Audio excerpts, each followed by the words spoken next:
KBS에 이제 신년 대담 형식으로 네. 녹화 방송을 하지 않습니까? 네, 그렇습니다.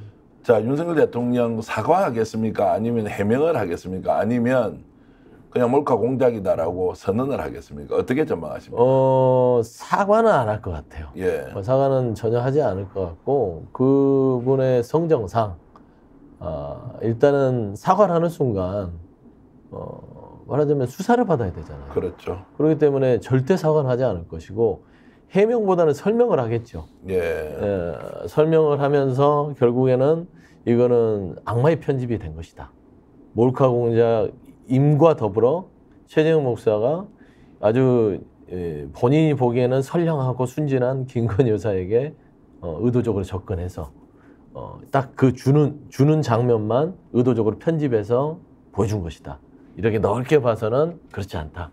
뭐 이런 솔직히 얘기하면 완전히 역전시켜서 최재형 목사를 그러니까 메신저를 흔들어서 아주 파렴치범으로 만들고 김건희 여사에 대해서는 정말 피해자로서 어떤 피해자 코스프레 할 것 같아요. 양비론으로 가서 일단 물타기를 하겠다. 네, 이런 게 그럴 이제 것 대통령의 같습니다. 계산일 것입니다. 저는 이런 생각도 좀 해봤습니다. 그러면 선거에 크게 도움이 되지 않을 텐데 왜 저 신년 대담이라는 형식으로 대통령이 직접 국민들께 그런 상황을 설명할까? 가이드라인이 아닐까? 지금 총선을 앞두고 김건희 여사 문제와 관련해서는 어느 누구도 입에 오르내리면 되지 않는다라는 것을 대통령이 직접 국민들에게 설명함으로써 더 이상 이 문제가 국민의힘 내부에서 거론되지 않도록 하는 계산은 깔려 있지 않았겠느냐 이런 생각도 해봤습니다. 그리고 맞는 말씀이시기도 한데요. 결국에는 국민의힘 내부에 입을 막은 거는 결국에는 한동훈 비대위원장과 고도의 사악한 약속대를 통해서 잠재웠어요. 그러니까 한동훈 비대위원장에게 물러나라 라는 메시지를 주고 한동훈 비대위원장이 대들고 하는 모양새를 통해서 당시 생각해보면 국민의힘 내부에서 김건희 여사의 명품백 사건에 대해서 스물스물 올라왔단 말입니다. 사과해야 된다. 오늘 입장을 밝혀라. 하면서 대통령실이 곤란하게 됐던 거예요. 근데 이걸 그대로 뒀다가는 국민의힘 내부에서조차 이러면 야당도 공격하는데 이거 감당하기 힘들겠다. 하면서 저는 한동훈 비대위원장을 내치는 약속대를 통해서 다 잠재웠어요. 지금 막상 보면 김경률 비대위원도 꼬리 내리고 지금 조용히 있지 않습니까? 그러니까 국민의힘 내부에서는 이제 더 이상 김건희 여사에 대해서 얘기를 하지 않고 대담 형식은 저는 그렇습니다. 이거는 이번 총선에서 그래도 완전 폭망하지 않으려면 보수층이라도 안고 가자. 그러니까 이 보수를 규합하기 위해서는 이 녹화된 아주 짜깁기 된 이런 편집을 통해서 피지를 주는 거죠. 프레스 가이드를 보수층에 던지는 겁니다.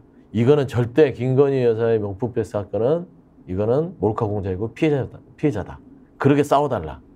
라는 것을 던지는 것이죠. 네, 그러면 이제 지금 서부 대변인 말씀은 윤석열 대통령과 한동훈 비대위원장의 관계가 근본적으로 끝이 났다거나 이렇게는 보지 않으시고 그럼요. 어느 정도 국민들 앞에서 약속대련의 숨은 이제 뭐 의도가 담겨 있다 이렇게 이제 보시는 근데 이제 이게 패턴이잖아요. 이제 보통 사람들의 행동 양식과 패턴을 보는데 우리가 보통 우스갯소리로 사람 바뀌는 거 아니다라고 하는데 한동훈과 윤석열이 한 몸일 수밖에 없는 건 살아온 인생 궤적 자체가 윤석열 대통령은 한동훈 없이는 뭔가를 못 해왔던 그런 느낌이 있고요.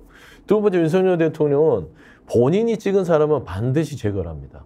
예를 들어서 이준석 전 대표를 선거에 이용해 먹고 마음에 안 드니까 잘라냈잖아요. 그것도 다 주변 친윤들을 통해서 드러냈습니다.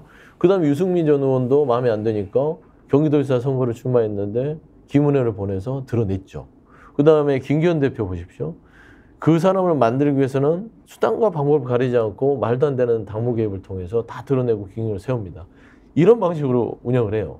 그런데 한동훈 비대위원장한테 물러나라는 메시지를 던졌는데 그 화재 현장 가서 어깨 툭 치고 밥 한 번 그 다음에 먹이고 나서 지금 아무 조치도 하지 않습니까? 그렇기 때문에 이거는 이미 한 몸으로서 고도의 어떤 약속대련으로 지금 진행되고 있다고 평가하는 것이죠. 어쨌든 이제 그런 의견으로 이해를 하겠습니다.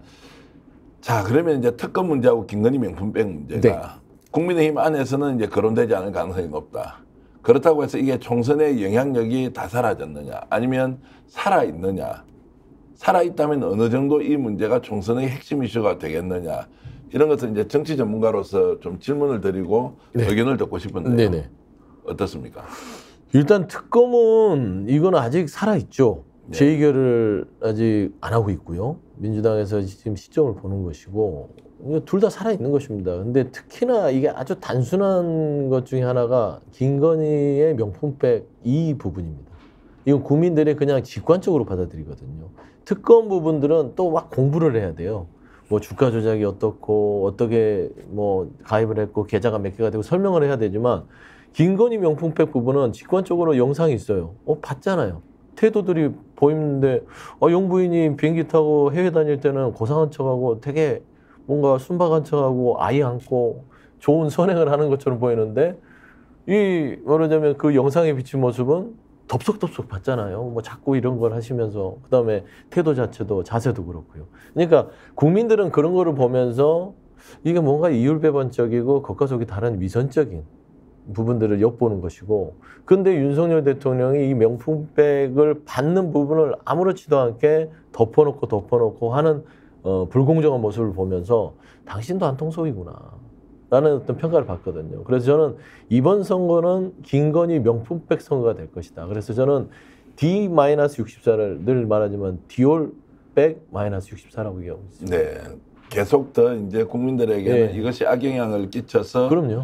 결국 이제 총선의 패배로 이어질 수밖에 없다. 이렇게 이제 실제로 김건희 여사가 갖고 있는 문제가 지금 명품백뿐만이 아니라 너무 다른 많죠. 것도 많다고 너무 이렇게 많죠. 생각하시지 않습니까? 아니 나열을 하면 너무 많죠. 예. 근데 이제 역산을 해서 생각하면 최신 기억들을 하기 때문에 국민들은 자 명품백 받았는데 죄의식도 없고 아무렇지도 않고 사과도 하지 않고 숨어서 지내면서 남편인 대통령을 통해서 뭔가 이상한 권력을 통해서 이상한 짓을 벌이고 있다라는 느낌을 지울 수 없고요.